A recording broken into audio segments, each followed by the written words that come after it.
Rádio Bandeirantes. Muito bem, e mais um Sofá Bandeirantes, e neste domingo a gente tem a honra de receber aqui no Bandeirantes Acontece, dentro do Sofá Bandeirantes, o José Silvério.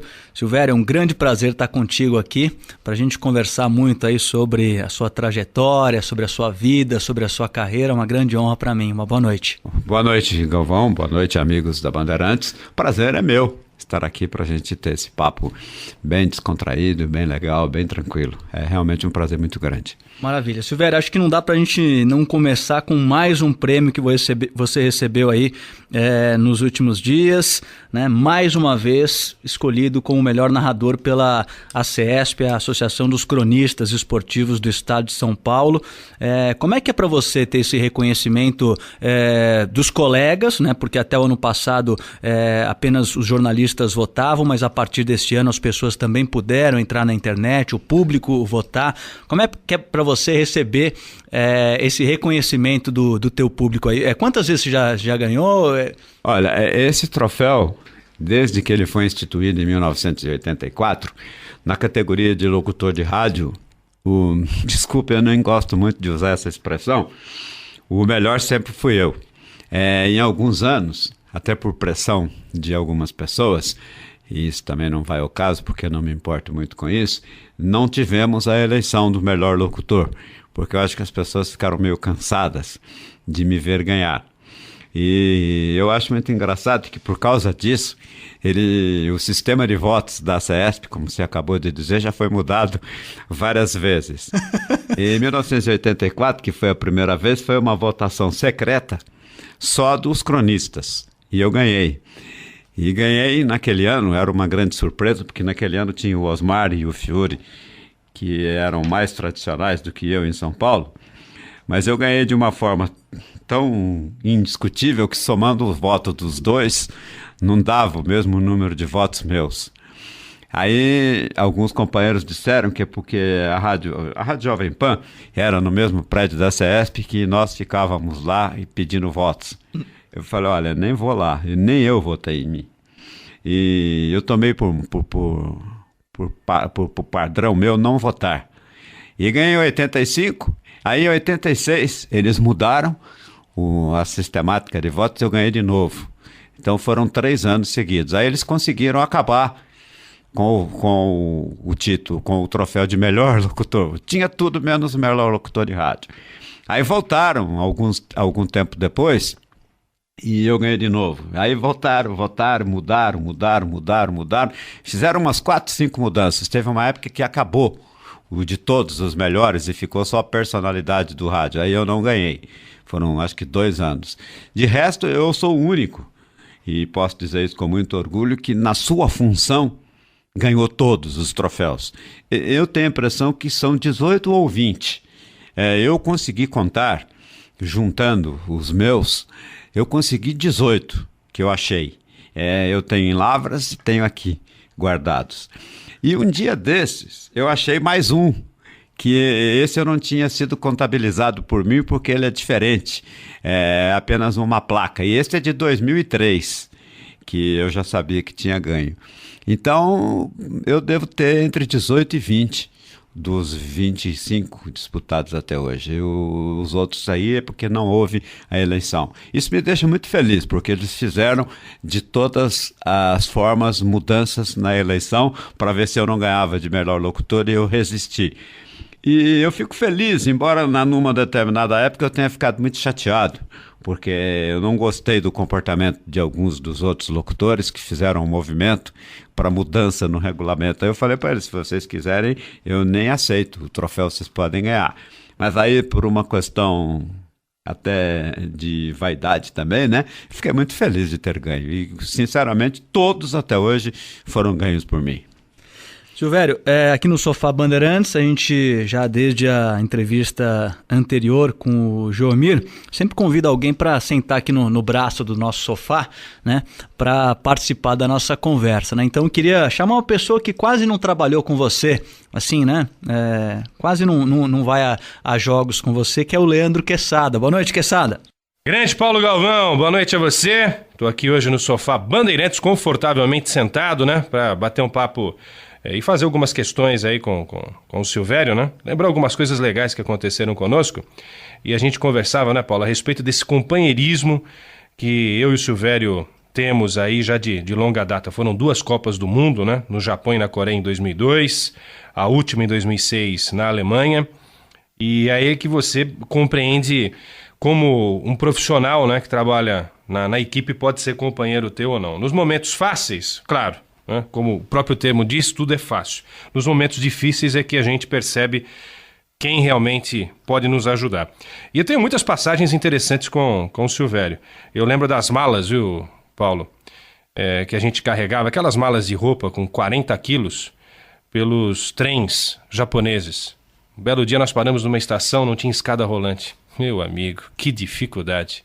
Demoramos 10 minutos para conseguir levantar aquela mala. Mas um ajudou o outro e tudo ficou mais fácil. Tem um episódio também na Alemanha, quando eu, sem querer, ao abrir a porta do carro, né, que a gente alugou, percorremos 11 mil quilômetros pelas autobahns, né, as estradas alemãs. E não pagamos um pedágio, hein, Paulo, hein, Zé?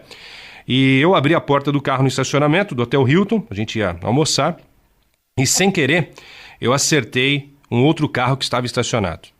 Paulo do céu, deu uma confusão. A alemã, dona do carro, chamou o marido, depois chamou a polícia.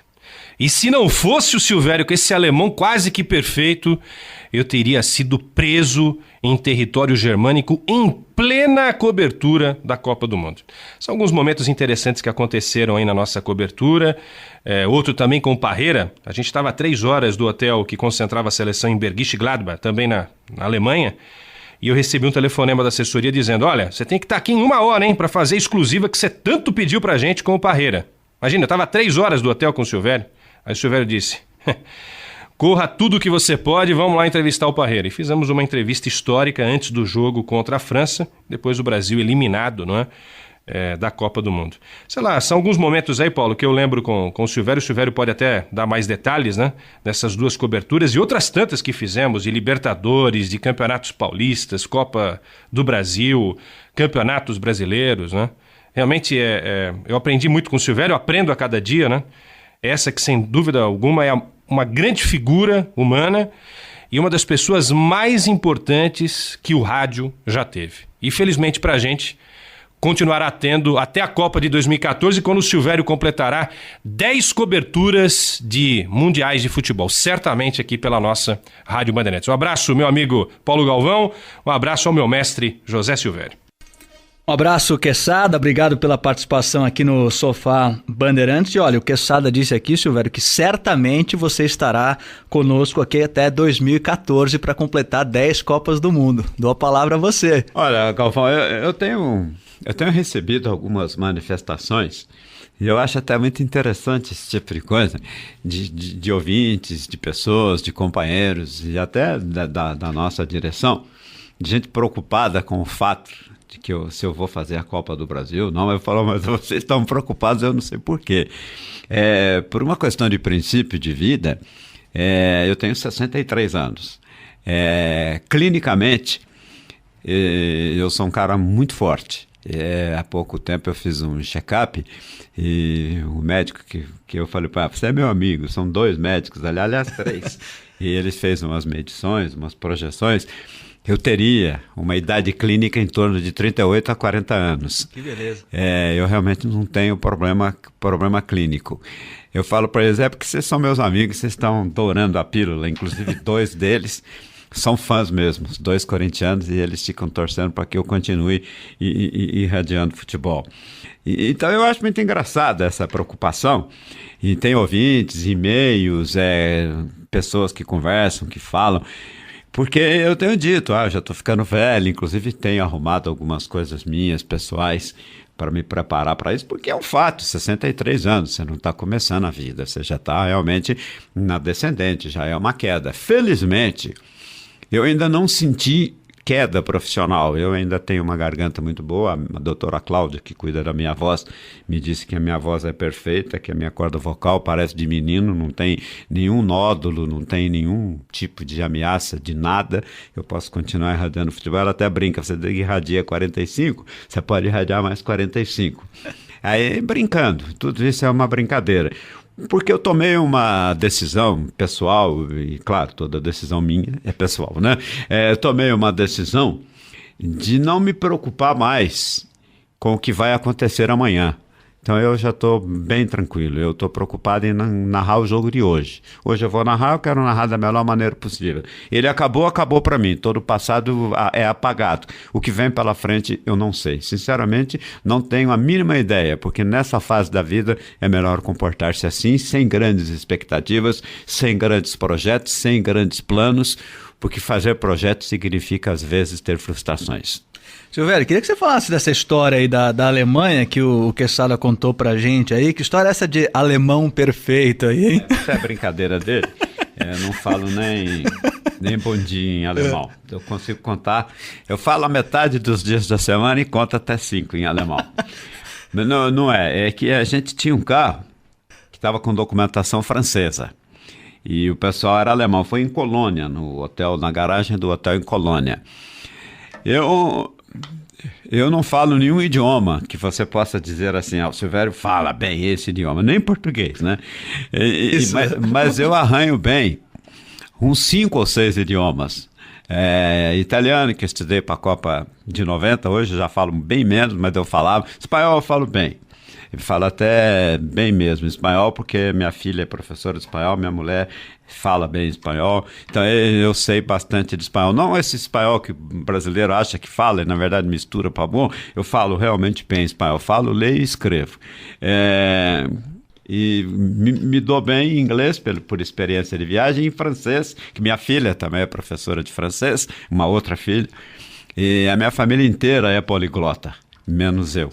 Então dá para quebrar o galho. Então a gente misturou um monte de coisa e aí entrou a mineirice do acordo.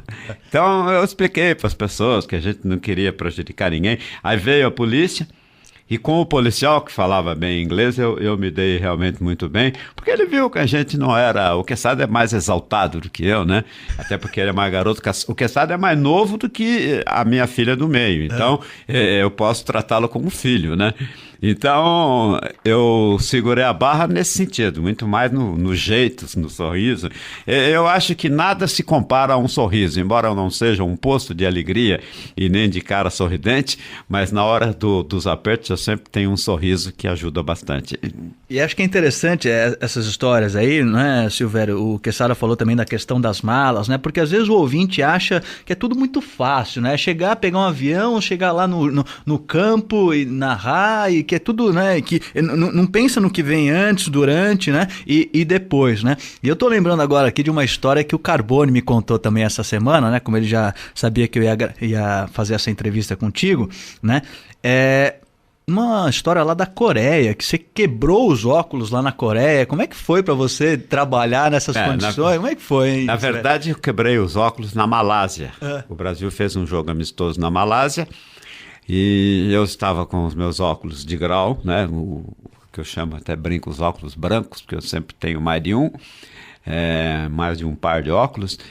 E quando eu tirei o fone após um jogo amistoso da seleção brasileira contra a Malásia, que foi o último antes da viagem para a Coreia, saiu um pedaço de um lado e saiu outro pedaço do outro. Então meus óculos estavam quebrados. Aí eu fui para a Coreia. Aí eu cheguei em Seul e desci no aeroporto e já peguei um avião para uma cidade que chama Pohang. E desci em Pohang.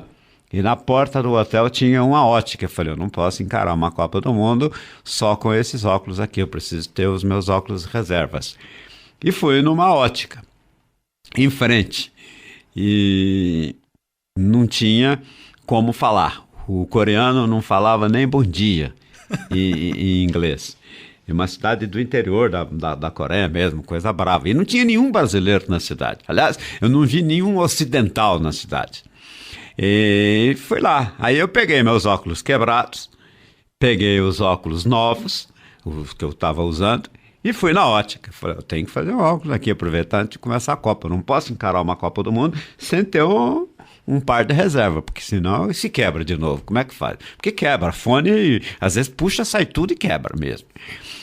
Aí eu fui na ótica e o resultado foi que eu consegui que ele fizesse um par de óculos para mim, do mesmo jeito que era o meu, porque é óculos de grau que muda, né?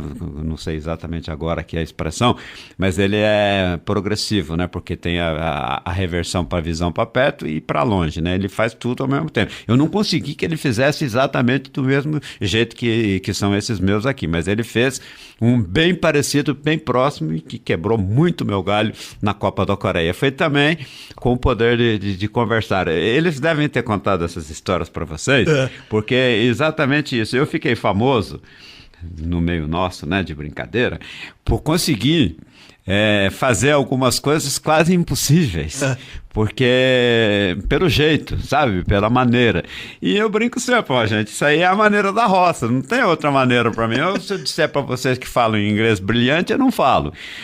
Não falo coreano, mas eu tenho que me virar, não tem jeito. Eu não posso passar fome e nem posso deixar de fazer certas coisas que eu tenho que fazer. E eu faço, eu não desanimo diante de obstáculos. Eu sou muito insistente, persistente e vou em frente. É o mesmo caso, eu fiquei 3 dias sem comer nessa cidade, porque não tinha como. A comida coreana no hotel era muito ruim.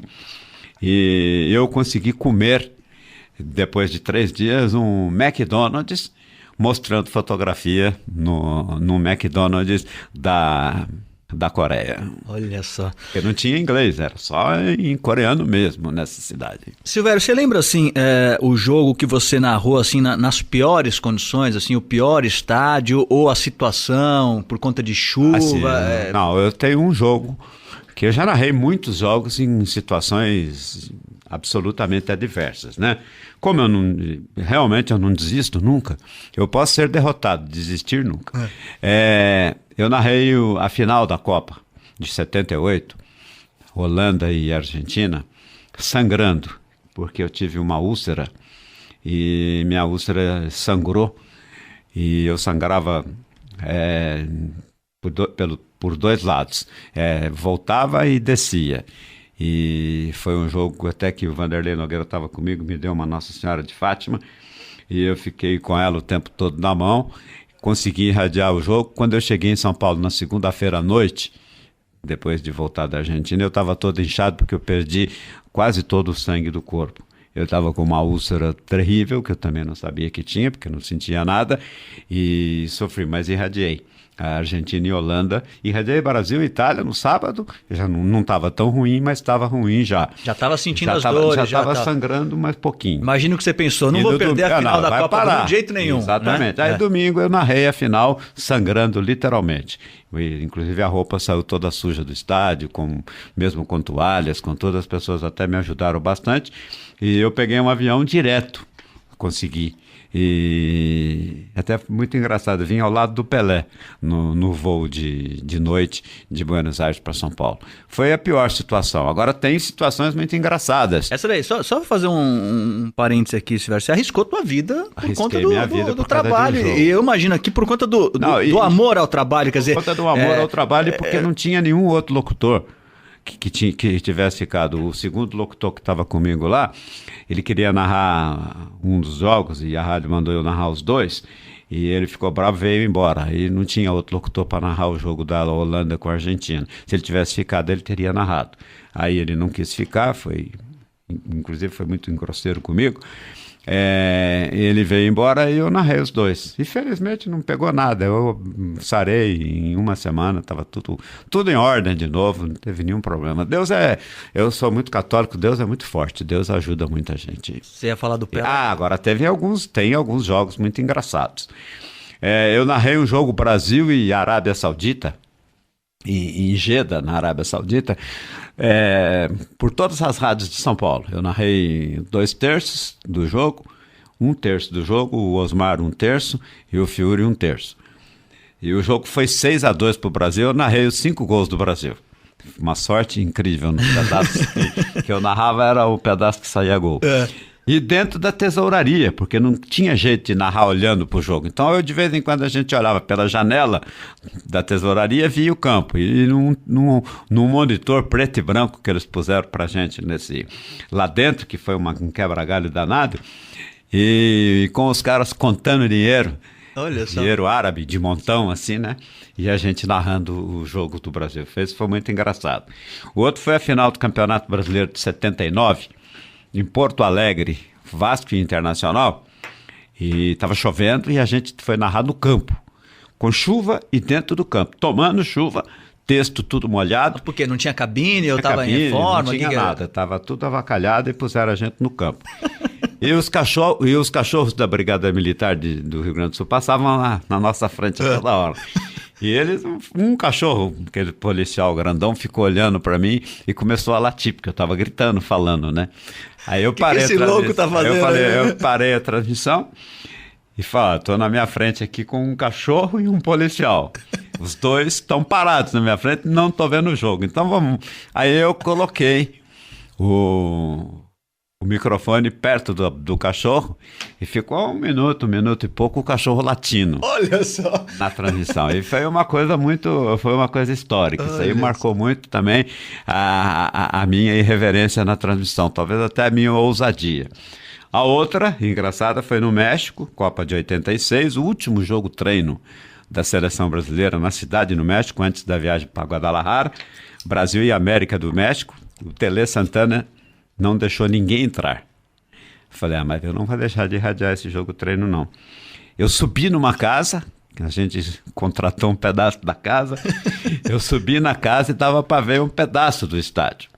E o Vanderlei ficou dentro do campo com um microfone volante atrás das árvores. Então tinha pedaços que eu não via lá de cima da casa. E aí eu falava para ele, e agora eu não estou vendo nada, o que está acontecendo aí no treino, né?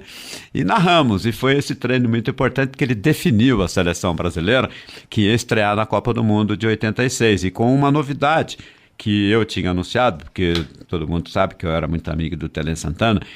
Ele tinha me dito que o Júlio César seria o zagueiro central titular da seleção e que ia entrar no lugar do Oscar. E a gente queria checar isso nesse treino, né? E nós conseguimos checar e narrar o treino. Aí fizeram uma matéria na revista Placar a respeito da minha transmissão, que foi uma coisa mais ou menos histórica. Foi muito diferente do normal. Legal. Silvério, vamos voltar um pouco aqui no tempo. Como é que você começou a narrar, hein? Como é que surgiu em você o gosto pelo rádio? Você se inspirou em alguém? Me inspirei em vários locutores, né? Muitos deles.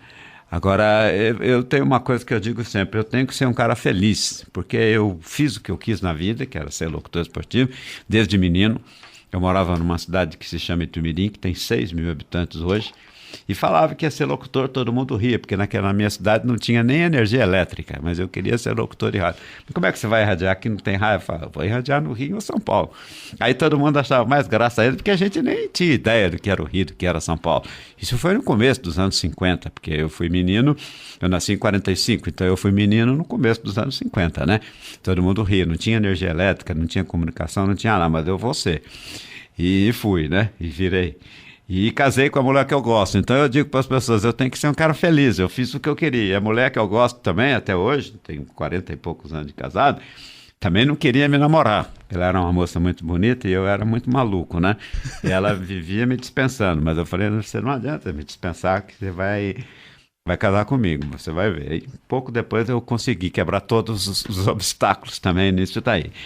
E quebrei esses obstáculos do rádio. Aí aconteceu o seguinte, eu jogava botão. Jogava não, jogo botão. Só que naquele tempo eu jogava e narrava. Eu fui para Lavras, fui estudar em Lavras, saí do colégio interno e fui morar em Lavras, isso alguns anos depois, e irradiava, jogava e irradiava, jogava e irradiava. E os caras que jogavam comigo gostavam.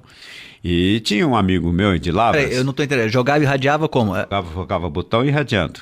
Fingindo que era locutor. Ah, tá. Assim, internamente. Certo. Você não vai irradiar. Então, não. Vai irradiar no rádio. Eu imaginei que era isso. Quer dizer, enquanto você estava jogando, você estava... irradiava. Certo. Então a gente irradiava e jogava. Eu tinha um time do Corinthians que era um ataque fantástico. Paulo Borges, Tales, Flávio Rivellini e Aladim. E esse era o meu time. E não sou corintiano, mas esse time era o meu. E radiava, com Thales, tá. E radiava. E tinha um rapaz de Lavras, que é meu amigo até hoje, trabalha na rádio lá, Itamar Mazoc. Ele participava das brincadeiras, eu morava perto da casa dele. E ele ouvia. E achava interessante, porque ele já estava trabalhando na Rádio Cultura. Aí teve um mês de julho de 1963, a Rádio Cultura tinha, de 20 de julho, era o aniversário de Lavras e é o aniversário da Olímpica, que era um dos 2 times que a cidade tinha.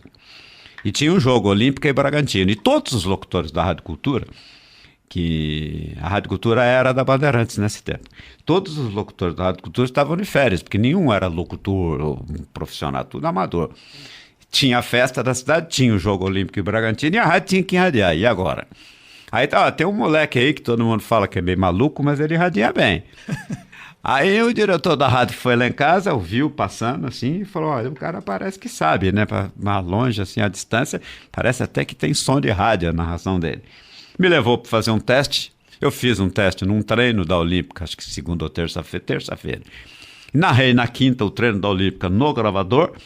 E domingo saí narrando, 1963, 20 de julho, um jogo Olímpica e Bragantino, que foi um jogo amistoso. Por sorte minha, depois disso eu descobri, não teve gol, porque eu não sabia nem que eu ia fazer num gol, foi 0-0. E fiquei, a partir daí radiei. E você vê como tem que acontecer, né? O que tem que acontecer, aliás, apesar da minha insistência, isso aí caiu no meu colo. Aí, quando foi em 64, no começo do ano de 64, teve um jogo Olímpica e CBC, que é um time de Varginha, não tem mais, é uma fábrica, era a Companhia Brasileira de Caldeiras, ou de Cartuchos, agora não me lembro. Tem uma CBC que é de cartuchos. Então eu acho que é essa daí, em Varginha. E foi jogar em Lavras e eu estava irradiando, aí eu já era o 6º ou 8º jogo que eu estava irradiando na Rádio Cultura. Tinha o Jaime Guamide, que era da Rádio Itatiaia, que é de Lavras. Estava em Lavras, ele era noivo. E ele estava ouvindo. Ele veio namorar e ficou ouvindo o jogo. Todo mundo de rádio gosta, né? E na segunda-feira ele me ligou. Ligou para a Rádio Cultura. Falou, eu ouvi o jogo da Rádio Cultura ontem, depois eu vim embora, não tive nem tempo. Achei interessante o locutor que estava irradiando aí e tal. E eu falei com o pessoal da Itatiaia aqui, os caras disseram que se ele for novo, pra gente trazer ele para Belo Horizonte. Ele tá aqui, fala com ele. Aí o cara ele falou comigo, Silvério, aí ele explicou quem ele era, eu falei como é que eu chamava e tal. Aí ele perguntou para mim assim, você viria para Belo Horizonte? Aí eu falei, olha, se minha mãe deixar, eu posso ir. Aí ele falou, por que você é tão novo assim? A gente só quer se for novo. Eu falei, acabei de completar 18 anos. Ele falou, puxa, do jeito que nós queremos. Aí eu fui fazer um teste na Rádio Itatiaia. Fiz um jogo Vasco e Atlético Mineiro no Estádio Independência, só no gravador, né? Lógico. E fui aprovado, e aí... Teve gol nesse aí ou não? Teve. Não, também foi 0-0. Também foi 0-0. Mas aí eu já tinha narrado gol, aí eu já não tinha medo mais não. Aí eu narrei e fiquei na Rádio Itatiaia. Pronto, e fiz exatamente. Aí depois nunca mais eu... Parei, estou até hoje, já são 45 anos, quase 46. Maravilha. Silvério, você falou há pouco da sua fonoaudióloga. Que cuidados especiais você tem com a tua voz, assim, no dia a dia e assim na preparação para o dia do jogo anterior? Tem alguma coisa específica que você faz para o jogo? Como é que é? Não, eu digo sempre para as pessoas o seguinte, eu não faço nada diferente da minha vida. Minha vida já é específica para ser locutor esportivo. Eu falo pouco. Você sabe disso, que eu não sou um conversador. Falo baixo, normalmente, falo baixo sempre. Narro baixo também. Não tenho cuidados específicos, mas eu tenho algumas vantagens. Hoje, né? Até uns anos atrás não tinha, não. Fumar eu não fumo, aí sempre tive essa vantagem. Não bebo nada de álcool também. Isso é de pouco tempo para cá. Pouco tempo em termos da carreira, mas já tem bastante tempo também. Durmo cedo, sempre dormi cedo, sempre gostei de dormir, sou famoso por ser dorminhoco. Não esquento muito cabeça, eu realmente tenho uma máxima, talvez pela minha fraqueza, pela minha fragilidade, eu não quero mudar nada, não quero consertar nada, eu entendo isso da vida, e acho que o mundo tem que ser do jeito que ele é, eu é que tenho que me adaptar à vida. Então eu aceito as derrotas e só insisto em tentar ganhar, mas aceito as derrotas, então eu não me preocupo muito. eu realmente não tenho muitos problemas nem de gripe. Deve ter uns 3 anos que eu não fico gripado. Raramente eu preciso faltar a uma transmissão por doença ou por garganta. Doença nunca, né? Mas por garganta. Eu nunca fiquei doente, então isso é uma coisa muito, muito legal. Eu até brinco com a minha fala, você tem que se preparar, porque eu acho que a hora que eu tiver alguma coisa é para bater com as 4 de uma vez. Que isso? Esse negócio de ficar gripado, de ter essas coisinhas. Só tive essa úlcera e nunca mais operei, depois nunca mais tive nada de estômago também. Então, é uma vida bem tranquila.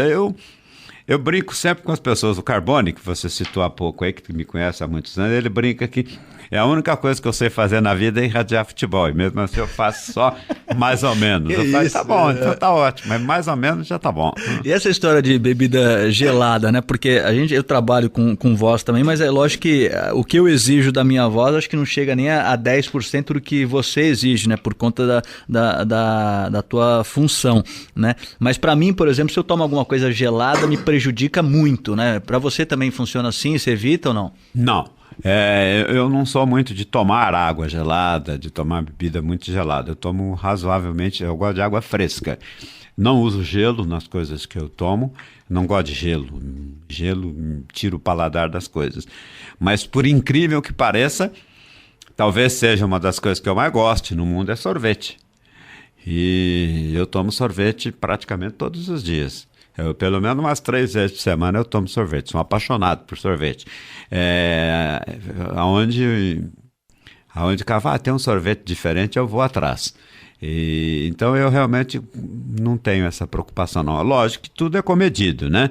No dia do jogo, óbvio que mas eu já até chupei picolé antes do jogo. Então não me atinge, não. Aliás, tem gente que diz que se gelo fizesse mal, não tinha ninguém nos Estados Unidos, né? Porque eles tomam tudo com muito gelo, né? E eu irradiei já alguns jogos em temperaturas absolutamente baixas e não tive nenhum problema. O último foi aqui na Bandeirantes, em março de 2006, que eu fiz Brasil e Rússia em Moscou. Estava na hora do jogo 19 graus abaixo de zero. Nossa. Só que eu estava na cabine, mas para chegar na cabine era climatizada, né? Mas para chegar na cabine você passa no tempo e não tem problema nenhum. Não tive nenhum tipo de problema. Frio não me faz mal, não. A gente está com o José Silvério aqui no Sofá Bandeirantes. Nós vamos voltar já, Silvério. E eu queria que no retorno aqui no nosso segundo bloco, você falasse aqui para o nosso ouvinte qual foi o momento mais emocionante dessa tua carreira de 45 anos narrando futebol. Daqui a pouquinho. E a gente está de volta aqui ao Sofá Bandeirantes neste domingo. O Sofá recebendo hoje o José Silvério. E antes do nosso intervalo, eu perguntei a você, Silvério, qual foi o momento mais emocionante dessa tua carreira aí de 45 anos até agora, né? Narrando, hein? Olha, Galvão, é muito difícil você encontrar um momento em 45 anos que foram de muitos momentos, não é? Realmente muito difícil. Mas tem alguns. Teve, por questões pessoais, eu assumindo o comando da Jovem Pan em 77, e na sequência o Corinthians campeão, com aquele gol do Basílio que eu narrei. Teve um gol do Vladimir num jogo de virada com o Flamengo, que eu narrei. O título do São Paulo na Libertadores, primeira Libertadores, foi muito emocionante. O gol do Evair, quando o Palmeiras saiu da fila, também foi muito emocionante. O Robinho, com aquele pênalti em cima do Rogério, em 2002, eu tinha pouco tempo depois da Copa do Mundo, eu estava aqui na Bandeirantes, estava começando a crescer aqui, foi um gol muito importante. Foram muitos os momentos, e tem um momento particularmente interessante, que foi em 1977, esse eu sei a data, 5 de agosto, porque eu estava narrando uma luta de boxe no ginásio do Ibirapuera, e o João Mendonça foi campeão sul-americano dos meio-médios, e enquanto eu narrava a luta, nasceu a Ana Cristina, que é a minha filha mais nova. E eu saí de casa, não podia faltar a transmissão, não tinha saída, não tinha alternativa, porque era uma luta de boxe, não tinha outro, ninguém narrava boxe, pouca gente sabia narrar boxe, e eu deixei minha mulher no hospital e fui para o ginásio de Ibirapuera, ao lado do Cláudio Karsuk, que me ajudou muito, e a mulher dele foi ficar com a minha no hospital, e nasceu a Ana Cristina. Então foi uma transmissão também muito emocionante por causa da expectativa. E a Ana Cristina nasceu no intervalo de um dos assaltos da luta. Foi um negócio muito, muito emocionante. Que legal. Silvério, você é um narrador, não é um narrador de muitas frases, né? Mas algumas frases suas marcaram muito, e você falou agora aí do gol do Evair em 93, naquela final do Paulistão, né? O Palmeiras e o Corinthians, o gol do Evair de pênalti, em que você soltou agora, eu vou soltar a minha voz, acho que foi a primeira vez, né? Primeira vez. E eu não sei se houve outras, eu sei, pelo menos em 2002, no primeiro gol do Brasil, eu lembro que você falou isso também, né? Como é que surgiu essa frase, ou como é que surgem, como é que você trabalha com isso, Silvério? Olha, Galvão, eu não sou muito, como eu já disse aqui, eu não sou muito preocupado com o que eu vou fazer na transmissão, não. Talvez até porque eu sempre digo isso, as pessoas entendem errado, mas paciência, também não tenho pretensão de fazer com que as pessoas entendam tudo do jeito que eu quero, não. Às vezes eu não consigo me expressar. Eu me acho muito pequeno, muito modesto, muito... Isso não é querer me vangloriar, querer dizer que eu estou errado, não. Eu acho que eu não tenho tanta importância. O mais importante é a rádio e o jogo.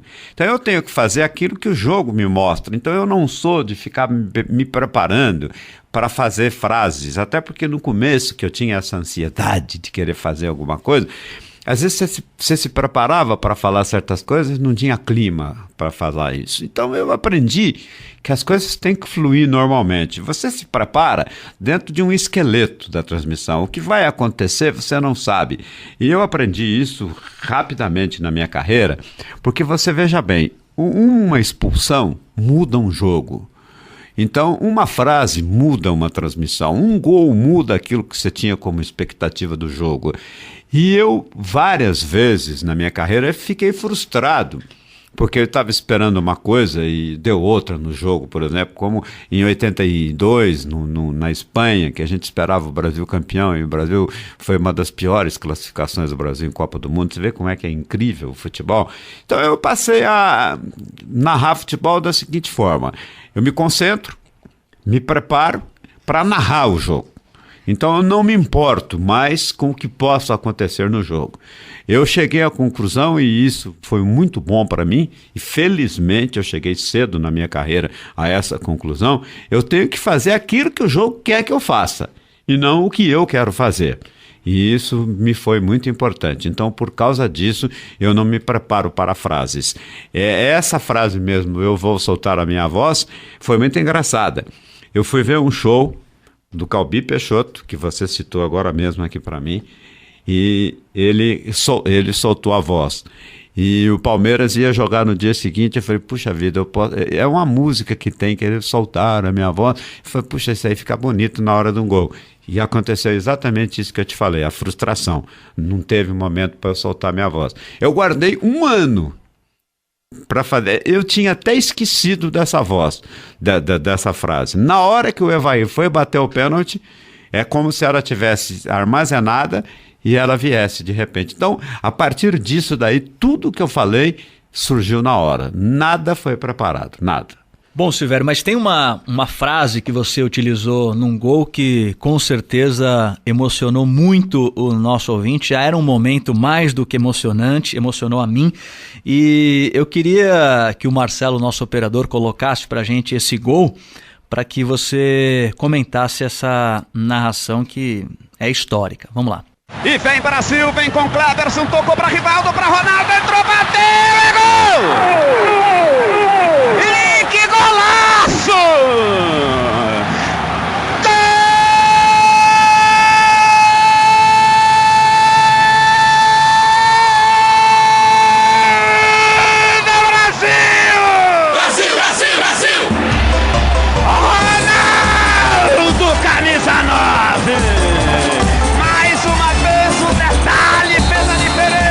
Bola lançada para Rivaldo, ele abriu as pernas, deixou a bola passar e veio para Ronaldo. Ele dominou e rolou pro fundo do gol de Gana.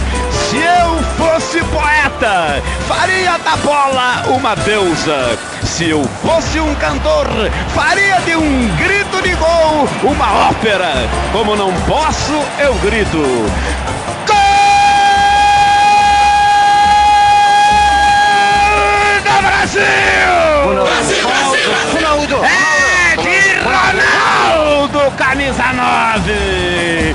Tá lá, Oliver Kahn! Pega aqui a sua, Leandro Quesada! E com uma informação, com esse gol, Ronaldo chega aos 12 em Copas do Mundo e se iguala a Edson Arantes do Nascimento, Pelé. E aí, Silvério? Que coisa linda, hein? O Galvão, essa história desse gol aí, ela é muito interessante. Foi um domingo, no sábado, na sexta-feira à noite, eu jantei. No sábado eu não saí do quarto, fiquei a tarde inteira, saí para almoçar no próprio hotel e voltei para o quarto do hotel, em Yokohama. Do quarto do meu hotel, se eu quisesse, com um binóculo, eu poderia narrar o jogo do Brasil no domingo, para você ter ideia da história. E eu fiquei olhando para o estádio. Estava para ver todos os detalhes. Eu peguei e fiquei pensando na minha vida. A Copa de 2002 foi um momento muito especial para mim. Eu estava concluindo algumas coisas que eu tinha planejado para a minha vida e estava pensando em parar de radiar em 2002. E eu estava precisando muito de dinheiro naquele momento lá. E estava numa situação difícil, porque eu estava com 2 empreitadas e estava realmente muito apertado.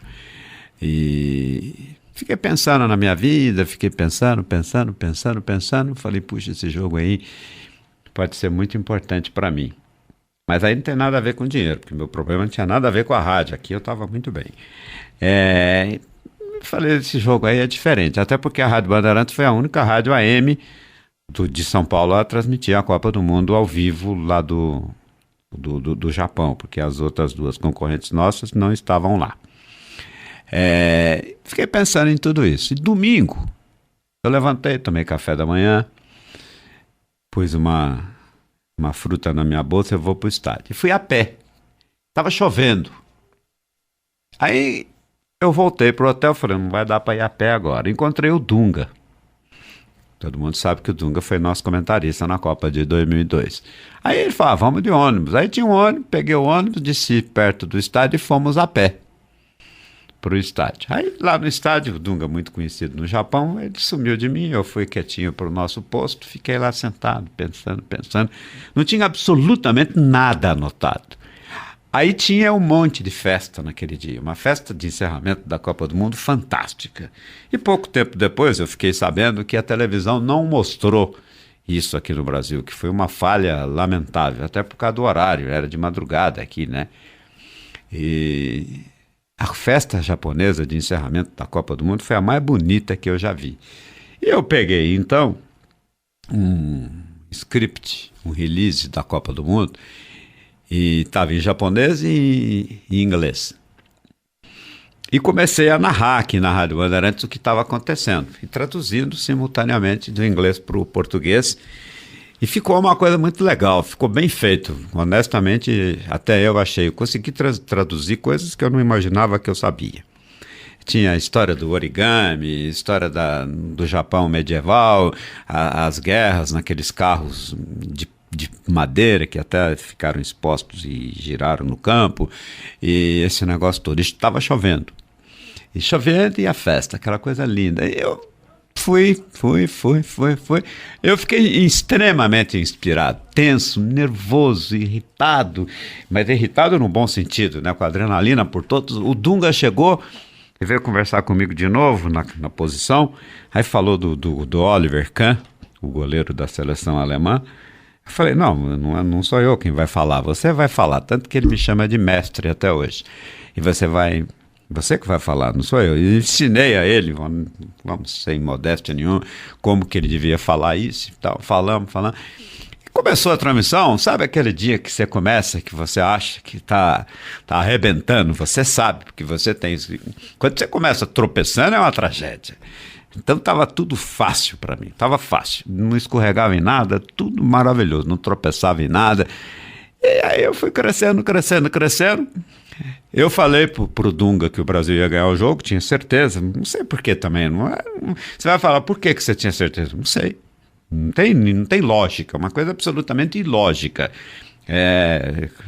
Uma coisa sua, feeling, talvez, pressentimento, o que se quiser falar, pode falar, eu posso concordar, posso não concordar, tudo bem, mas é mais ou menos por aí. E o Dunga falou aquilo que nós combinamos, o Quesada, a gente combinou um monte de coisa, você vê que ele entrou ensaiadinho, e tudo foi combinado, eu estava parecendo que estava sabendo tudo que tinha que ser feito e fui falando, e na hora do gol saiu isso daí, realmente saiu. Saiu a Deus a bola, saiu o poeta, tudo bem, e aí que tá, eu fiquei no hotel no sábado. Então eu falo, saiu porque talvez eu tivesse armazenado. Eu fiquei ouvindo música a tarde inteira. Fiquei lá, eu tinha um Walkman, estava ouvindo, quietinho, não saí do hotel, não falei com ninguém. De noite eu comi 2 bananas, que eu comprei numa loja dessa de conveniência no Japão, que custavam caríssimas, aliás, as bananas.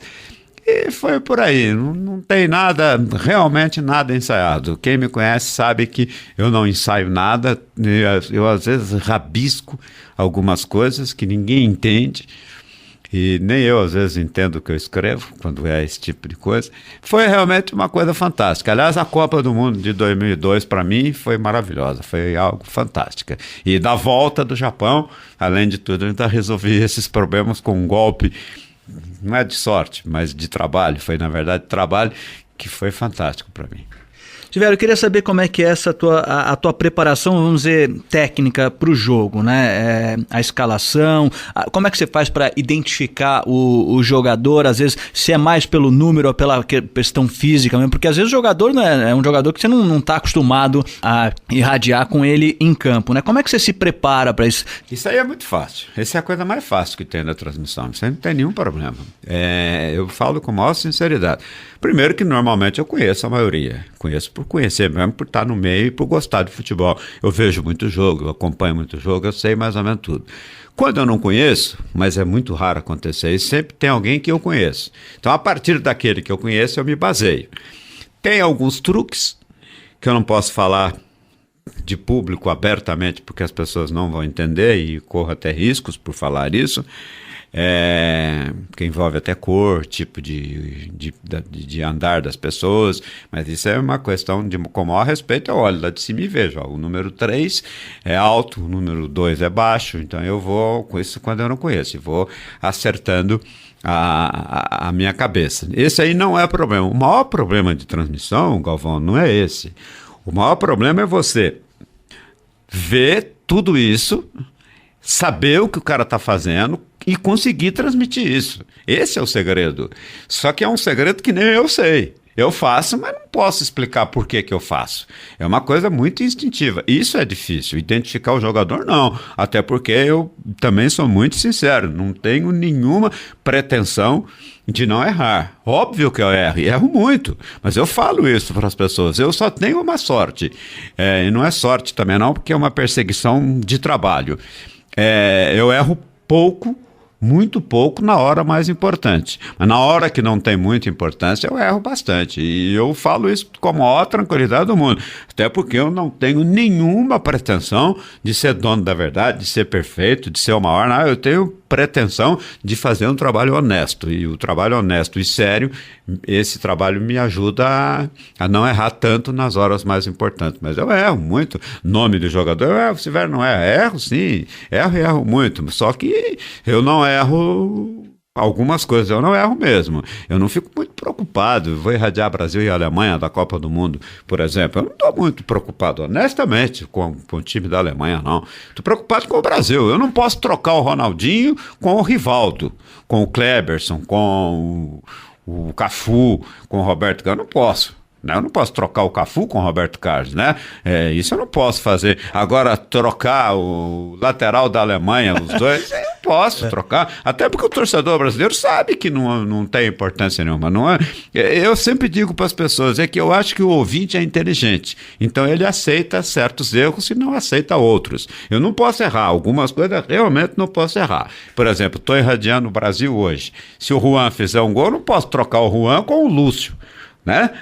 Agora eu posso trocar o Cruyff com o Neskens, por exemplo, lembrando da Holanda. Eu posso, eu acho que posso, né? Então tudo bem, toco em frente. Você falou há pouco aqui que você estava narrando o boxe, né, no dia que nasceu a tua filha. O que mais que você narrou além do futebol, do boxe? Praticamente tudo, menos depois que eu fiquei locutor titular, porque não dá tempo. Quando eu vim para São Paulo, eu narrei basquete. E quem me ouviu várias vezes narrando basquete e boxe, diz que não houve até hoje nenhum locutor que narrava tão bem esses dois esportes quanto eu. Porque eu realmente, nessa época eu narrava bem. No Rio de Janeiro, que eu trabalhava na Continental, eu era o segundo locutor da Continental, eu narrava tudo. Eu narrei boxe, narrei na Continental também, eu narrei boxe, narrei vôlei. Muito tempo de vôlei, aquela geração que tinha o Bebeto jogando, o Bernard jogando, o Bernardinho ia começar, essa geração, o Nussmann, que hoje, esse pessoal jogando, eu narrei muitos jogos de vôlei desse pessoal, narrei waterpolo, narrei atletismo, várias modalidades de atletismo, futebol de salão, narrei realmente quase tudo. Silvério, o que você tem feito nas suas horas de lazer, hein? Quando você não está trabalhando, o que você gosta de fazer, hein? Eu sou muito de ficar em casa. Eu atualmente tenho ficado muito em casa, eu estou com um problema de saúde com a minha mulher e ela não pode ficar sozinha. Então, como nós dois moramos sós, né? Os filhos são todos hoje independentes, todos casados, cada um tem sua vida, eu fico muito em casa. E eu fico muito no computador e fico ouvindo música, baixando música, dando música, distribuindo música, copiando música, passando música, fazendo CD, faço CD para os netos, faço CD para os amigos, fico em casa e respeitando os direitos de todo mundo, porque normalmente eu tenho CDs, alguns eu baixo da internet, mas eu pago. Então eu faço muito isso, eu gosto muito de ficar em casa, eu jogo botão ainda. Eu ouço com quem que você joga o botão? Com quem? Com quem? O Cata Preta, que é o advogado do Vanderlei Luxemburgo, é muito meu amigo. Tem algumas pessoas aqui da rádio, tem o Quesada, que de vez em quando aparece, Silvio Luiz, que aparecia, o Eduardo Afonso, que aparece ainda, o Fernandinho, aquele que era do Corinthians lá, assessor do Quinha. São essas pessoas e mais alguns outros amigos. Você irradia também enquanto joga, não? Agora parei. Agora eu não faço mais isso, não. Até porque não dá tempo, né? Tem que irradiar tanto, tem que guardar a voz e faço muita coisa. Eu sou muito, muito ativo. Eu tenho aquela hiperatividade, que é quase uma doença, né? Eu sou hiperativo. Então eu leio muito. Eu faço às vezes 3, 4 coisas ao mesmo tempo. Então eu realmente não paro um minuto. E cuido de casa, arranco grama no jardim, ponho, tiro. E tenho outras atividades profissionais, né? Eu tenho uma mini construtora em Lavras, tenho uma mini fazenda, então eu tenho que cuidar disso daí também. Eu conversei com alguns amigos seus aí nos últimos dias e fiquei sabendo de outros gostos que você tem, que eu também não sabia, né? Obras de arte e perfumes. Isso aí é o seguinte, isso aí não chega a ser nem... Eu vou em algumas exposições, eu tenho amigos que cuidam de obra de arte. E agora, por exemplo, eu fiz aniversário recentemente, ganhei um quadro do Rebolo do neto dele, que é o Sérgio, que é meu amigo, e a gente conversa muito sobre isso. Perfume é uma coisa pessoal, né? As pessoas ficam meio espantadas com algumas coisas que eu faço, porque a minha família que começou a descobrir isso e começa a falar que eu falo às vezes tem gente que me pede por causa de compra um perfume para mim, e fala, só compro perfume se for do jeito que eu quero. Esse negócio de falar, eu quero tal perfume, que chega na hora, não acha, é diferente, e eu identifico o perfume com a pessoa. E eu normalmente acerto isso. Isso aí são coisas bobas, que não tem muito a ver. Eu não tenho preocupação com isso também não, sabe? Eu faço tranquilamente, relaxado. Eu sou um cara muito irresponsável. Eu sou uma coisa muito engraçada, que pouca gente conseguiu até hoje me definir. As pessoas já tentaram de todas as formas me definir. Eu sou um sério irresponsável. Então eu não estou muito preocupado. Eu falo para mim, compra um perfume, eu trago o perfume para você com o maior prazer, com o maior gosto. Se você jogar o perfume no chão e quebrar na minha cara e falar, isso é uma porcaria, também o problema é seu, não é meu não. Eu não fico bravo com essas coisas mais não. Então com isso eu aprendi muito a conviver com as pessoas. E eu sou um cara, às vezes, irreverente, que as pessoas misturam com certa educação. O cara fala assim, eu quero isso. Eu falo, tá bom, eu tenho isso, se quiser, assim. Sabe?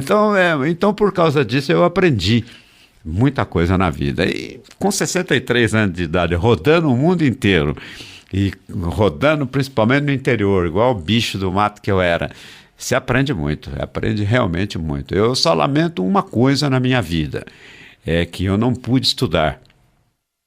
Isso eu lamento, porque o Carbone mesmo que você citou, e deve ter sido ele que contou essas coisas para você, ele diz sempre que se eu tivesse me formado em algumas coisas por aí que a gente já conversou, eu seria quase que um gênio. Falei, não, de maneira alguma, não sou nada. Talvez eu saiba algumas coisas exatamente porque eu sou burro. Eu não tenho medo de falar e fazer certas coisas. Eu não tenho medo mesmo de falar. Burro eu não sou, mas eu sou realmente muito... Eu sou bem um sertanejo, sabe? Aquela pessoa da roça mesmo, que foi criado na roça, que nasceu no sertão e que não perde isso porque você ganha essas coisas quando menino, quando bem jovem ainda. Eu sou bem isso mesmo. Você vê a minha cidade, que é onde eu nasci, que eu adoro, que é Itumirim, ela tem 6 mil habitantes. E imagine isso em 1945, que foi quando eu nasci. Como era, nem luz tinha, não tinha estrada, teve época de enchente, de problema, tem água para todo lado em Itumirim, então qualquer coisinha dá enchente na cidade, então você ficava isolado, não podia passar, não tinha ponte, era tudo com barco, com balsa. Então você aprende a se virar na vida, porque teve uma época lá que nós ficamos sem açúcar e sem sal, porque era o que chegava de fora. Açúcar ainda dava para quebrar o galho, sal não. Então, você tem que aprender a se virar. Não tem com esse negócio de estar tudo arrumadinho. A gente não comia na mesa, não tinha prato, não tinha talher. Então, você tem que se virar para comer, para beber. Tomava água, às vezes, mergulhado no ribeirão. Baixava a boca na água, em córregozinhos, em bicas. Porque lá tem água para todo lado. Aliás, eu brinco com todo mundo que Itumirim é a cidade do futuro pela quantidade de água que tem e pelo tamanho que é, né? Que a água lá, pelo que eu espero da vida, embora um dia desse eu tenha ido lá, já vi tanta garrafa PET lá no Ribeirão, que eu falei, Itumirim não tem nem poluição, porque não tem o que poluir em Itumirim, né? Mas já tem também, infelizmente. Então eu brinco sempre que lá é a cidade do futuro por causa da água. E você que nasce, cria e sai de uma cidade dessa para enfrentar o mundo, eu fiquei muito pouco tempo fora de Itumirim até chegar em Belo Horizonte, você tem que chegar esperto, porque você é um imbecil, você é completamente despreparado para o mundo. Você não conhece nada, você não sabe nada. Só para você ter uma ideia, eu morava em Itumirim, fiquei em Lavras estudando 6 anos, fiquei 1 ano e pouco em Lavras, morando e trabalhando, e já fui para Belo Horizonte, então não deu tempo. Então, a primeira vez quando eu cheguei em Belo Horizonte, e as pessoas não me perdoam até hoje, tinha sinal de trânsito, eu não sabia nem como é que era que funcionava sinal de trânsito. E eu vi todo mundo parado, eu parei também, né? Aí eu perguntei, mas por que essa fila de gente aqui que parece uma procissão e de repente todo mundo para?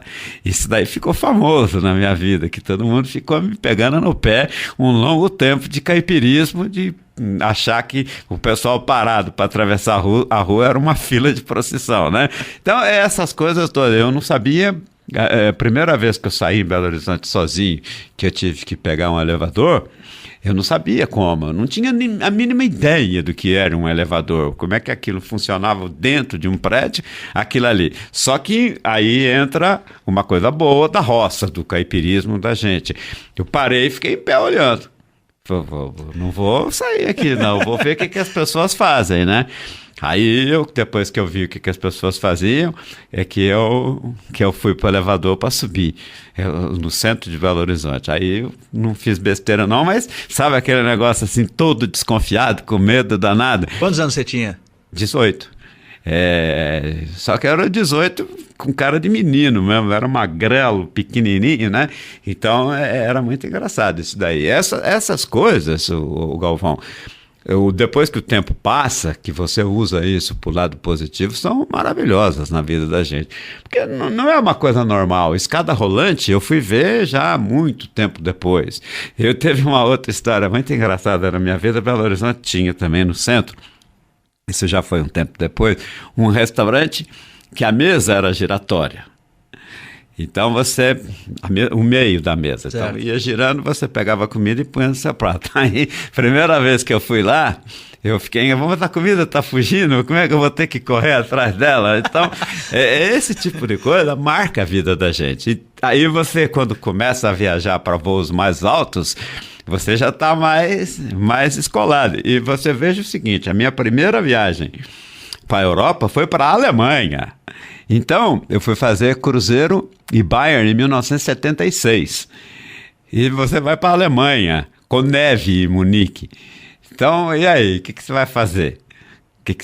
Como é que você vai se virar? Aí você se lembra daquele tempo, né, do cara que estava chegando em Belo Horizonte, aí eu botei na minha cara, a proporção hoje é muito melhor do que naquele tempo, que hoje eu já moro em São Paulo, já conheço muita coisa e tal, de repente Munique é até menor que São Paulo, aí você já se sente o máximo, né, por estar lá em Munique, né, e aí você vai fazendo as coisas, aí fica quieto. Eu sempre tive essa perspicácia de parar e olhar antes de fazer, para não falar essa grande besteira, essa procissão não anda, né? Com os pedestres na rua em Belo Horizonte, porque realmente, se você analisar uma fila no centro de Belo Horizonte, mesmo em 1964, é muito maior do que toda a população de Tumirim, né? E que era o meu parâmetro de vida, né? Então, realmente, eu não conhecia o Rio, Eu fui para Belo Horizonte para começar a trabalhar, eu não conhecia Belo Horizonte. Eu já tinha passado uma vez por São Paulo, era a única coisa que eu conhecia, não conhecia nada, a não ser aquela região Lavras e Tumirim e Três Corações. Era esse tripé que era onde eu vivia quando menino e quando mocinho. De repente você chega em Belo Horizonte para trabalhar e para irradiar futebol numa rádio importante como é Itatiaia. Se você não tiver muito equilíbrio, você entra em parafuso. Eu já não era muito equilibrado, não entrei em parafuso exatamente porque eu passava do ponto. A gente está com o José Silvério aqui no Sofá Bandeirantes. Vamos a mais um pequeno intervalo e voltamos já já. Muito bem, estamos de volta aqui no Sofá Bandeirantes com o José Silvério, que já nos contou aqui diversas histórias muito curiosas da sua vida pessoal, da sua trajetória profissional.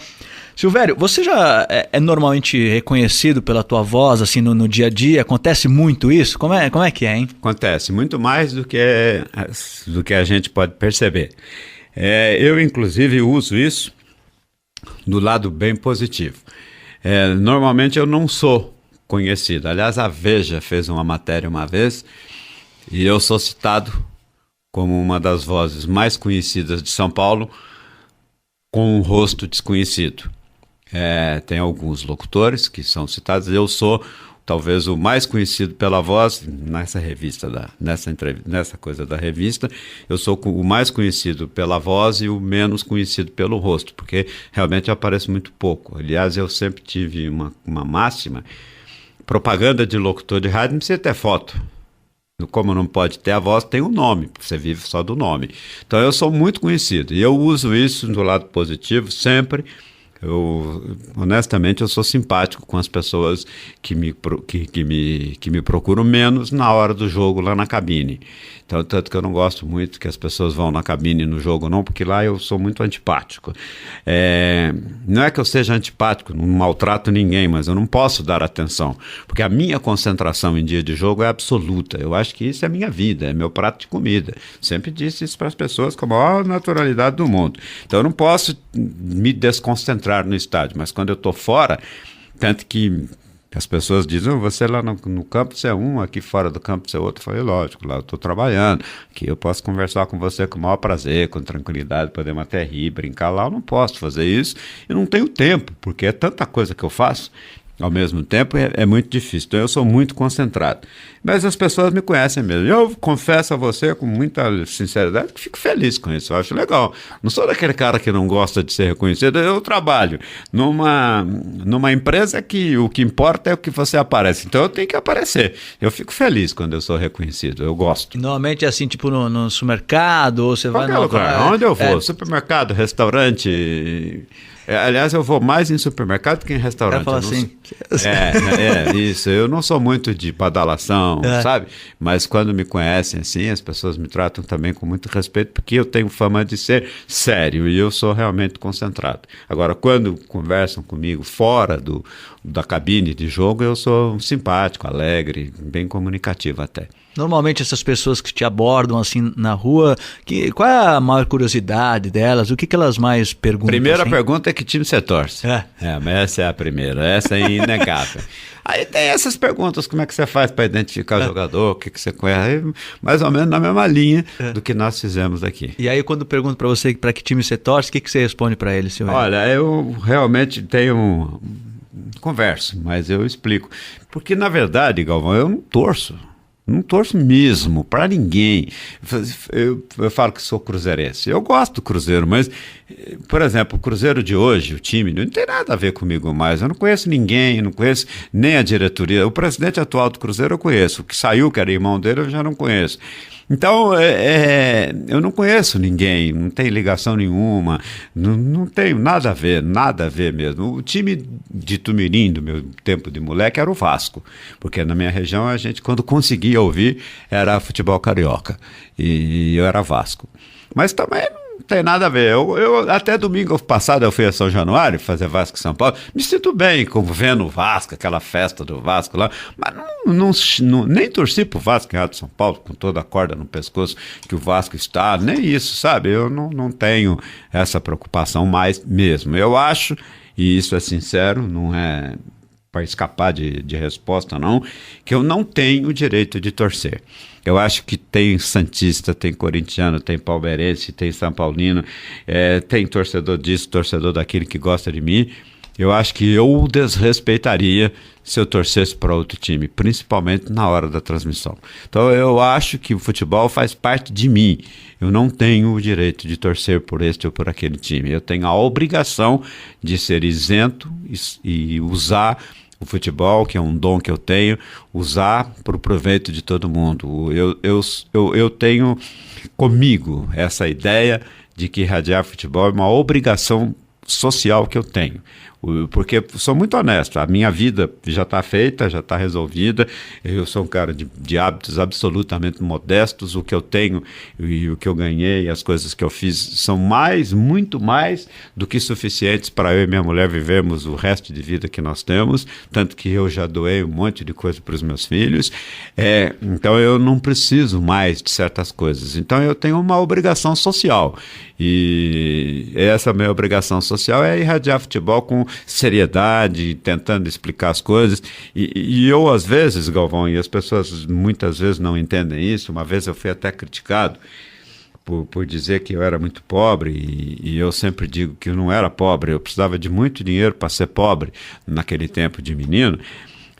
Eu acho que eu tenho a obrigação de falar isso sim, porque sinceramente eu me vejo aí como um espelho, como um exemplo para mostrar para as pessoas que você pode conquistar as coisas na vida com talento, com estudo, com dedicação, e eu sem estudo. Eu fiz o curso científico e depois fiz, porque eu tinha direito, um curso rápido e um teste, e tenho diploma de jornalista, porque naquele tempo não tinha o curso superior de jornalismo. Então eu consegui, mas foi pela prática. Então eu faço questão de dizer, e falo isso em palestras, em escolas, e que a vida é dura, que a vida é difícil, mas que se pode alcançar objetivos. E o Vanderlei Nogueira, por exemplo, uma pessoa que é minha amiga, a Bessa, todo mundo sabe quem ele foi a Itumirim comigo. E 95, 96, ele foi a Itumirim. Ele foi conhecer Itumirim. Aí, quando nós voltamos de Itumirim, chegamos aqui em São Paulo, ele tinha falado umas coisas a meu respeito para algumas pessoas. Eu falei, Vanderlei, você foi muito bonzinho comigo, muito legal. Eu falei, não, Zé, depois que eu fui a Itumirim, vi os seus amigos em Itumirim, vi a cidade de Itumirim, e fiquei conhecendo vários amigos seus, as pessoas da sua cidade, o que você era lá, o que as pessoas contaram de você para mim. O meu respeito por você, que já era grande, aumentou 1000 vezes, porque um cara sair de Itumirim, naquele jeito que me contaram a seu respeito, chegar em São Paulo e conseguir o que você conseguiu, merece muito respeito. Aí eu fico até hoje emocionado com isso, porque realmente é muito difícil. Então eu digo para esse negócio do elevador, da fila de Belo Horizonte, não é brincadeira não, isso é fato. E as pessoas aproveitavam para tirar sarro. Só que eu sou muito receptivo a tirar sarro também, pode tirar à vontade, eu não me importo não, eu não apelo, porque é um fato verdadeiro, e eu achava legal. Eu era entusiasmado com a ideia de estar naquele meio, né? Então, eu acho isso, a gente tem a obrigação de contar algumas verdades, de falar algumas coisas que você sente. Não pode ficar essa história de dourar a pílula, que a vida é uma maravilha, que foi tudo muito fácil, não é nada disso, não é fácil mesmo. Eu tenho alguns amigos, algumas pessoas muito importantes, inclusive um médico que eu citei, não vou citar o nome dele, é hoje uma das estrelas da cardiologia mundial. Ele acha a mesma coisa que eu acho. A vida é difícil, você vence, você consegue, mas come grama, você pasta, você tem que enfrentar. E você tem que estar disposto a isso. Eu acho que não tem ninguém no mundo, com raríssimas exceções, não chega nem a 0,5%, do ser humano, que tenha conseguido fazer alguma coisa na vida. Eu nem uso a palavra sucesso, porque eu não acho que eu seja sucesso, eu acho que eu consegui o que eu queria, que é diferente. É muito difícil você conseguir as coisas, e várias vezes, você tem obstáculos que você pensa que você não vai transpô-los, mas você tem que ter uma força que você não sabe de onde vem. Mas você tem, e é isso que eu te falo, esse negócio do Japão, da Copa do Mundo, da final. Eu confesso a você que eu busquei algumas coisas, essas frases, e o que eu narrei na festa de abertura do final lá, que era o encerramento da Copa. Eu não sei de onde vem, sinceramente não sei, de repente elas apareceram na minha frente. Não foi por acaso, porque eu tinha me concentrado muito no sábado para fazer o trabalho e achando que era importantíssimo para mim, eu precisava daquilo, estava necessitando daquele tipo de coisa. Mas vem, eu acho que é Deus que te dá, mas como eu não sou pregador religioso, cada um acredita naquilo que quer. Você tem que buscar isso, e é uma força que eu não sei de onde vem, e eu acho legal, tem que falar mesmo esse tipo de coisa, porque quem sabe alguém está te ouvindo e vai fazer isso. Aliás, nessa terça-feira, já foi no ar, eu tenho uma entrevista na TV Cultura, feita com um garoto de 10, 11 anos, que o sonho dele é igual ao meu, então ele foi me conhecer, porque eu sou um dos ídolos dele. Então eu falei isso para ele. Olha, é super legal, o cara pegou aí, financeiramente é bom, é ótimo, para mim é ótimo. Agora, pode não ser para todo mundo, eu não sou uma coletividade, eu sou um indivíduo, né? Para mim foi ótimo, até porque parâmetro financeiro é uma coisa muito difícil para você dizer é bom, não é? Um salário que para mim pode ser uma maravilha, para você pode não valer nada, ou vice-versa, né? Dinheiro é uma coisa muito difícil de você falar sobre ele, porque cada um tem uma necessidade. Eu tenho as minhas, você tem as suas, as minhas podem ser maiores ou menores do que a sua, mas com certeza elas são diferentes. Então eu digo para as pessoas, é muito legal. Se um filho meu quisesse ser locutor esportivo, ele seria. E acho legal. Agora, ninguém quis, também é legal. Cada um faz o que quer. E o que você faz tem que fazer bem feito. Tem que ser com amor, com dedicação. Agora, Silvério, é uma profissão extremamente singular, né?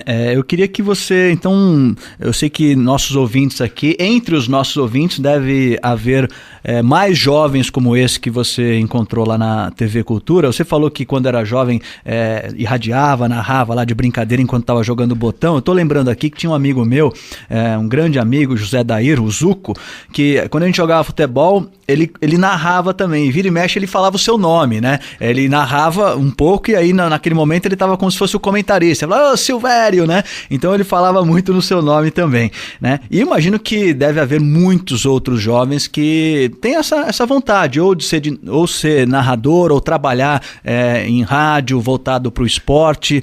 Que conselho você daria para essas pessoas, hein, Silvério? Olha, é muito difícil você dar conselho, porque, como você disse, é uma coisa muito particular, muito singular. Agora, eu sempre falo, ser locutor esportivo é a mesma coisa de qualquer outra função que você tenha na vida. Você tem que se dedicar, você tem que lutar, você tem que querer ser. Tem obstáculos, como qualquer coisa na vida. Eu brinco sempre. Eu falo isso em algumas palestras, em algumas reuniões, eu sempre falo para as pessoas. E eu tenho mais ou menos essa experiência da vida. Tudo que eu fiz na minha vida, tudo, foi muito difícil conseguir fazer. Como eu converso com muita gente, eu acho que para a maioria absoluta é a mesma coisa. Por exemplo, a minha mulher, que a gente está junto há quase 50 anos, 44. Foi super difícil começar a namorá-la. E namorar é uma das coisas que você pensa que são as mais fáceis do mundo, né? E você, por exemplo, e eu mesmo, naquele tempo, saía, namorava, tinha um monte, mas não era isso que eu queria, é uma coisa específica, né? Então é difícil, então tudo é difícil. Eu não consegui até hoje. Não teve nada físico para mim que foi fácil. Quando eu nasci. As coisas fáceis não tem graça, quando né? Eu nasci, minha mãe quase morreu, eu quase morri. Então foi um parto dificílimo. Ela me contava as histórias e foi muito estranho. Então, de repente, nada poderia ter acontecido, né? E numa cidade que eu já acabei de contar, e no fim do ano de 1945, que segundo a minha mãe estava toda inundada, cheia d'água, porque chove muito, e lá quando chove alaga, porque tem água para todos os lados, e em 1945, sem nenhum recurso, vai nascer o Zé Silvério, que já ia chamar Zé Silvério, já estava definido, embora não soubesse se seria homem ou mulher, porque naquele tempo só sabia quando via, né? Mas se fosse homem, já estava escolhido o José Silvério. Então, você vê, não foi fácil. Então, eu brinco com as pessoas isso. Para mim, na vida, tudo foi difícil, muito difícil. Nascer foi difícil, ser criado foi difícil, casar foi difícil, namorar foi difícil, trabalhar foi difícil. E até hoje tem problemas, tem dificuldades, de vez em quando você tem obstáculos, você tem oposições. Então acima de tudo ter vontade, determinação, você tem que querer ser. E a nossa profissão, e agora eu vou no começo lá, ela é particular. Você tem, por exemplo, locutores, tem vários, tem um ou outro que consegue destaque. Então você passa por um filtro para ser locutor, depois você passa um filtro para trabalhar numa rádio boa. Depois, porque também não adianta você ser o maior gênio do mundo e estar na Rádio Cultura de Lavras, não vai acontecer nada. E depois você passar num filtro para ser o locutor principal de uma rádio importante como a Bandeirantes. Isso aí poxa, se você fizer as contas, é um negócio quase impossível de ser alcançado. E para um cara como eu, que está em São Paulo e há 32 anos é locutor titular, você vê quantas dificuldades eu passei para chegar e depois para manter. Porque para manter também é difícil. E eu sou há 32 anos ininterruptos locutor titular. 2 vezes na Jovem Pan e 2 vezes na Bandeirantes. Então, é difícil isso. Então a pessoa tem que estar preparada. Aí eu faço uma pergunta para mim mesmo. E se eu não fosse o titular? Se fosse um locutor que ficasse só por aí, eu estaria tão feliz como eu estou? Não sei. Ou eu queria só ser locutor esportivo mesmo. Então, eu faço questão de dizer isso para as pessoas, porque Eu tenho na minha cabeça, sei muita coisa do que passa, o que passaria, mas não sei se eu teria reações diferentes, não tendo a realidade que eu buscava. Eu queria ser locutor esportivo, que, aliás, quando eu comecei, nem sabia que tinha essa hierarquia. Depois que teve, eu quis ser, consegui até cedo, antes, com 29 anos, eu consegui. Então, como é que faz? Como é que você reagiria? A única coisa que eu posso dizer para a pessoa é que tem que ter força, muita vontade. E que é difícil, Silvério, o nosso papo está muito legal, tenho certeza que nosso ouvinte aqui do Sofá Bandeirantes está adorando, acho que tinha assunto para mais 1h30 aí, mas a gente vai ter que encerrar, e no Sofá Bandeirantes a gente sempre encerra falando um pouco de música, né? Você já falou aí que adora, aqui há pouco no intervalo o Zavanella veio aqui, você já entregou uns CDs para eles, já falou que direto você está na internet, né? Comprando as músicas que você gosta, então eu queria fechar aqui, como a gente sempre fecha o Sofá Bandeirantes, que você destacasse uma, né? Eu sei que é difícil, mas destacar uma música que por algum motivo tenha marcado a sua vida para a gente escutar aqui no finalzinho da nossa conversa. É muito fácil. Primeiro, só uma explicação. Eu gosto de quase todos os gêneros de música, mas em todos os gêneros tem as que eu escolho que gosto muito. Como eu sou da roça, do mato, eu comecei a minha vida ouvindo esse tipo de música, que é a música sertaneja, mas é a música de raiz. Tem uma música, e eu não preciso nem explicar muito, quem ouvir e acompanhar a letra e o ritmo dessa música, que só por isso a pessoa vai entender por quê. Chama-se Riozinho, é do Fortuna e Carlos César, e aqui eu escolho na dupla Lourenço e Lorival, que eu acho que é uma dupla fantástica, e eu tenho muitas músicas dessa dupla. E esse Riozinho é uma coisa fantástica, porque eu nasci, né? Olha como tem relação, numa cidade que é cheia de água. Tem o Riozinho, que é o nosso rio Capivari. E lá perto tem mais uns 3 ou 4 rios. O Rio Ingaí, depois eles vão desembocar no Rio Grande. E a música é como se ela estivesse acompanhando um rio e falando do que acontece em torno desse rio, dos desencantos e dos amores que o rio já viu. E o som é fantástico, e com essa dupla Lourenço e Lorival ficou realmente uma música maravilhosa. Essa é a minha música preferida, até porque ela é bonita e é relaxante. Fantástica essa música.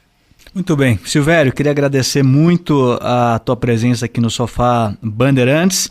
Eu também, desde garoto, cresci ouvindo José Silvério, e para mim é uma grande honra trabalhar com você já há um bom tempo, e tenho certeza que nosso ouvinte também foi o Vanderlei Nogueira, né, que falou que passou a te respeitar mais quando soube da sua origem humilde. Acho que muitos ouvintes também não sabiam dessa origem, não conheciam a tua história, e com certeza, como eu, passam a te respeitar mais a partir de agora, porque eu acho que isso que você falou tem tudo a ver, né? Essa história de que nada vem de graça, e você é com certeza um grande exemplo, né?